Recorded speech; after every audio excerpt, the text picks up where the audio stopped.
ಆನ್ಲೈನಲ್ಲಿ R T ಸಿನ ತಗೋಬೇಕು ಅಂದರೆ ಗೂಗಲ್ ಕ್ರೋಮಲ್ಲಿ ಹೋಗಿ ಆರ್ ಟಿ ಸಿ ಅಂತ ಸರ್ಚ್ ಮಾಡಿ. ಸರ್ಚ್ ಮಾಡಿದ ನಂತರ ಈ ರೀತಿ ವೆಬ್ಸೈಟ್ ಓಪನ್ ಆಗುತ್ತೆ. ಈ ವೆಬ್ಸೈಟ್ ಮೇಲೆ ಕ್ಲಿಕ್ ಮಾಡಿಕೊಂಡು ನಂತರ ಇಲ್ಲಿ ಈ ಥರ ಪೇಜ್ ಓಪನ್ ಆಗುತ್ತೆ. ಇಲ್ಲಿ ನಿಮಗೆ ಯಾವ ಇಯರ್ ಬೇಕು ಅಂದ್ಬಿಟ್ಟು ಸೆಲೆಕ್ಟ್ ಮಾಡಿಕೊಂಡು ಓಲ್ಡ್ ಇಯರ್ ಬೇಕಾ ಕರೆಂಟ್ ಇಯರ್ ಬೇಕಾ ಅದನ್ನ ಸೆಲೆಕ್ಟ್ ಮಾಡಿಕೊಂಡು ನಾವು ಫಸ್ಟು ನಮ್ಮ ಡಿಸ್ಟಿಕ್ನ ಸೆಲೆಕ್ಟ್ ಮಾಡ್ಕೋಬೇಕು. ನಿಮ್ಮದು ಯಾವ ಡಿಸ್ಟಿಕ್ ಬರುತ್ತೆ ಅದನ್ನ ನೀವು ಸೆಲೆಕ್ಟ್ ಮಾಡ್ಕೊಳ್ಳಿ.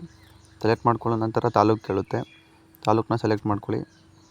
ತಾಲೂಕನ್ನ ಸೆಲೆಕ್ಟ್ ಮಾಡಿದ ನಂತರ ನಿಮ್ಮದು ಹೋಬಳಿ ಯಾವ್ದು ಬರುತ್ತೆ. ನಮ್ಮದು ಹೋಬಳಿ ಕಸಬಾ ಬರುತ್ತೆ. ಕಸಬಾನ ಸೆಲೆಕ್ಟ್ ಮಾಡಿದ್ದೀನಿ. ನೆಕ್ಸ್ಟು ನಿಮಗೆ ಯಾವುದು ಸರ್ವೆ ನಂಬರ್ದು ನಿಮಗೆ ಡೀಟೇಲ್ಸ್ ಬೇಕು ಅದನ್ನ ನೀವು ತಕ್ಕೊಂಡು ನಿಮ್ಮ ಯಾವ ಊರದು ಸರ್ವೆ ನಂಬರ್ ಯಾವ ಊರಿಗೆ ಸೇರುತ್ತೆ ಅದನ್ನ ನೀವು ಟಚ್ ಮಾಡ್ಕೊಂಡು ಇಲ್ಲಿ ಸೆಲೆಕ್ಟ್ ಮಾಡಿಕೊಂಡು ನಾನು ರಾಂಪುರ ಸರ್ವೆ ನಂಬರ್ ಸೆಲೆಕ್ಟ್ ಮಾಡಿದ್ದೀನಿ. ಅದರಲ್ಲಿ 16 ಸರ್ವೆ ನಂಬರ್ ಸೆಲೆಕ್ಟ್ ಮಾಡ್ಕೊಂಡು ನಂತರ ಅಲ್ಲಿ ಪಕ್ಕದಲ್ಲಿ ಬ್ಲೂ ಕಲರ್ ಬಟನ್ ಮೇಲೆ ಗೋ ಮೇಲೆ ಕ್ಲಿಕ್ ಮಾಡಿದ ನಂತರ ಇಲ್ಲಿ ಸರ್ನಾಕ್ನ ಕೇಳುತ್ತೆ. ಅಲ್ಲಿ ಸ್ಟಾರ್ ಅಥವಾ ನಂಬರ್ಗಳಿರುತ್ತೆ. ಈ ಸೈಡಲ್ಲಿ ನಿಮ್ಮದು ಯಾವುದು ನಂಬರ್ ಅದನ್ನ ಸೆಲೆಕ್ಟ್ ಮಾಡಿಕೊಂಡು ಫೇತಿಂಗ್ ಡೀಟೇಲ್ಸ್ ಮೇಲೆ ಕೊಟ್ಟರೆ ನಿಮಗೆ ಓನರ್ ಡೀಟೇಲ್ಸ್ ಕೆಳಗಡೆ ಶೋ ಆಗುತ್ತೆ. ಶೋ ಆಗಿದ ನಂತರ ನೀವು ಕೆಳಗಡೆ ಇಲ್ಲಿ ವ್ಯೂ ದ ಡೀಟೇಲ್ಸ್ ಅಂತ ಕೊಟ್ಟಿರ್ತಾರೆ. ವ್ಯೂ ಮೇಲೆ ಕ್ಲಿಕ್ ಮಾಡಿದ್ರೆ ನಿಮಗೆ ನಾರ್ಮಲ್ನ ನೀವು ಇಲ್ಲಿ ವ್ಯೂ ಮಾಡ್ಕೋಬೋದು. ಈ ವಿಡಿಯೋ ನಿಮಗೆ ಇಷ್ಟ ಆಗಿರೋ ಲೈಕ್ ಮಾಡಿ. ನೋಡ್ಬೋದು ಯಾವ ರೀತಿ ಇದೆ ಅಂತ. ಈಸಿಯಾಗಿ 2 ಮಿನಿಟ್ಸಲ್ಲಿ ಇದನ್ನ ನಾವು ಓಪನ್ ಮಾಡ್ಕೋಬೋದು.